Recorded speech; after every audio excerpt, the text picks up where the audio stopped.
Give me 5 minutes of your time and I will explain inflation and interest rates and the relationship between the two.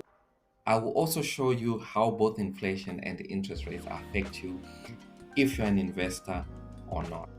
So I will show you why prices keep rising and how interest rates try to keep them in check.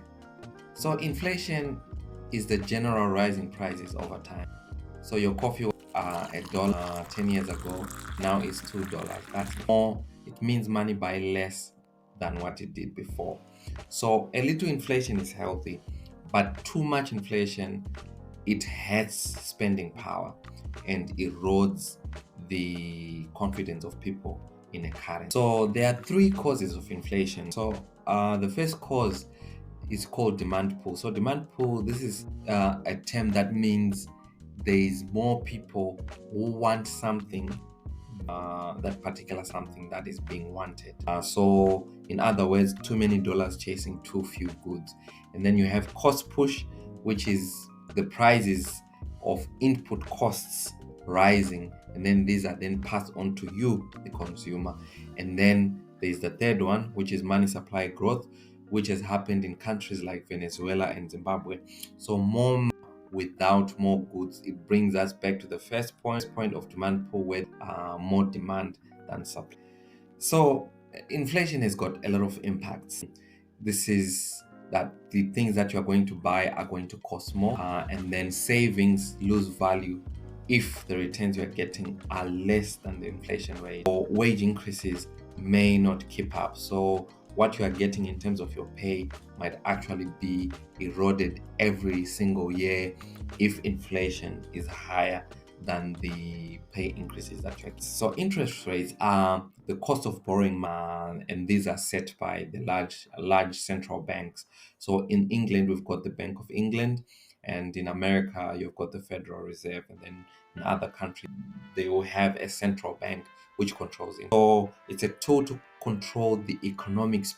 If you are driving a car, for example, if you go too fast, you've got the risk of crashing. So the Reserve Bank makes sure that the economy is going at a speed which is not too fast that the economy will crash. So low actually, means cheap loans, and those cheap loans means that people will actually have more money, and that means more spending. And then the high rates will mean more expensive loans and then less spending. So this is how interest rates are used to actually control. So if inflation is high, the central banks will raise the rates, and then that slows spending and borrowing.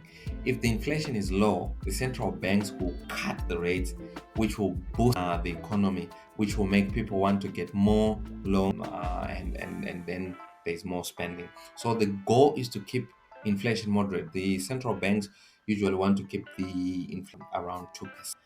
So this affects you in quite a number of ways. So you've got your mortgages; those who have got mortgages, they'll come down if the interest rates go down.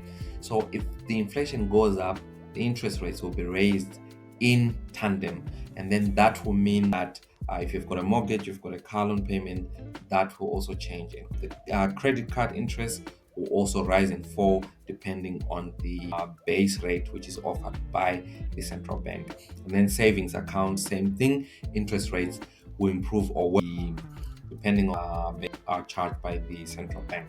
And then you've got investment returns, which also shift with rate changes, because these are used to calculate what is known as the required rate. So, as a recap, inflation and interest rates move together in a cycle, and then understanding the links between those two actually help with borrowing decisions, saving and investing, and long-term financial planning. So, when inflation moves, just remember that interest rates are going to follow suit. If the inflation comes down, interest rates have to come down with inflation. Hope you've enjoyed this video. If you have, please give us a like, and also subscribe to the channel for more videos like this.